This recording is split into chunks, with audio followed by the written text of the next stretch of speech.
वासुदेवाय। सनातन धर्म में सभी एकादशी का विशेष महत्व है, पर मार्गशीर्ष माह के शुक्ल पक्ष में आने वाली एकादशी को बहुत ही महत्वपूर्ण माना जाता है। यह एकादशी सांसारिक बंधनों से मोक्ष दिलाने वाली मानी जाती है। इस दिन व्रत रखने से जीवन और मृत्यु के बंधन से छुटकारा पाया जा सकता है और वैकुंठ की प्राप्ति होती है। इस साल 2023 में मोक्षदा एकादशी 22 दिसंबर को रखा जाएगा।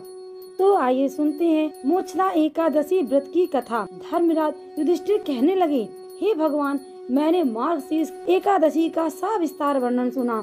अब आप कृपा करके मुझे मार्गशीर्ष माह के शुक्ल पक्ष की एकादशी के विषय में भी बताइए। इस एकादशी का क्या नाम है तथा इसके व्रत का क्या विधान है, इसकी विधि क्या है, इसका व्रत करने से किस फल की प्राप्ति होती है, कृपया यह सब विधान पूर्वक मुझसे कहिए। भगवान श्री कृष्ण बोले, मार्गशीर्ष माह के शुक्ल पक्ष में आने वाली इस एकादशी को मोक्षदा एकादशी कहा जाता है। यह व्रत मोक्ष देने वाला तथा चिंतामणि के समान सब कामनाएं पूर्ण करने वाला है, जिससे आप अपने पूर्वजों के दुख को खत्म कर सकते हैं। इसका महत्व मैं तुमसे कहता हूँ, ध्यान पूर्वक सुनो। तो आइए सुनते हैं मोक्षदा एकादशी व्रत कथा। गोकुल नाम के नगर में वैखानस नामक राजा राज्य करता था। उसके राज्य में चारों वेदों के ज्ञाता ब्राह्मण रहते थे। वह राजा अपनी प्रजा का पुत्रवत पालन करता था। एक बार रात्रि में राजा ने एक स्वप्न देखा कि उसके पिता नरक में हैं। उसे बड़ा आश्चर्य हुआ। प्रातः वह विद्वान ब्राह्मणों के पास गया और अपना स्वप्न कह सुनाया। कहा, मैंने अपने पिता को नरक में कष्ट उठाते देखा है। उन्होंने मुझसे कहा कि हे पुत्र, मैं नरक में पड़ा हूँ, यहाँ से तुम मुझे मुक्त कराओ। जब से मैंने ये वचन सुने तब से मैं बहुत बेचैन हूँ।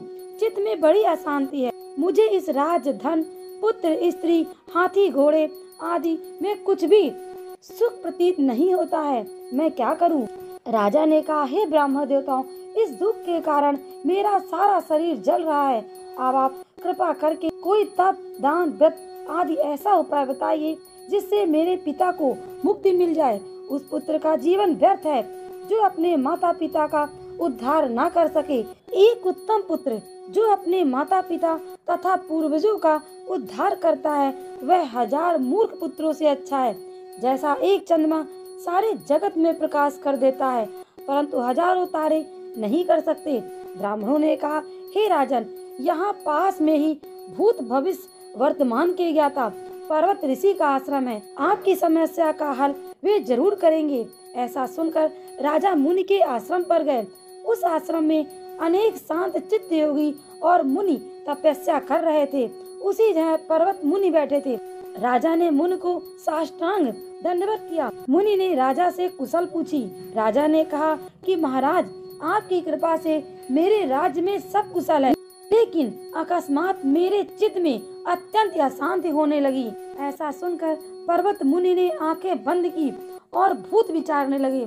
फिर बोले, हे राजन, मैंने योग के बल से तुम्हारे पिता के कुकर्मों को जान लिया है। उन्होंने पूर्व जन्म में कामातुर होकर एक पत्नी को रति दी, किंतु सौत के कहने पर दूसरी पत्नी को ऋतुदान मांगने पर भी नहीं दिया। उसी पाप कर्म के कारण तुम्हारे पिता को नरक में जाना पड़ा। तब राजा ने कहा, इसका कोई उपाय बताइए। मुनि बोले, हे राजन, आप मार्गशीर्ष एकादशी का उपवास करें और उस उपवास के पुण्य को अपने पिता को संकल्प करके दे दें।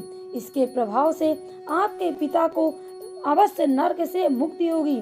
मुनि के ये वचन सुनकर राजा महल में आया और मुनि के कहे अनुसार कुटुंब सहित मोक्षदा एकादशी का व्रत किया। इसके उपवास का पुण्य उसने पिता को अर्पण कर दिया।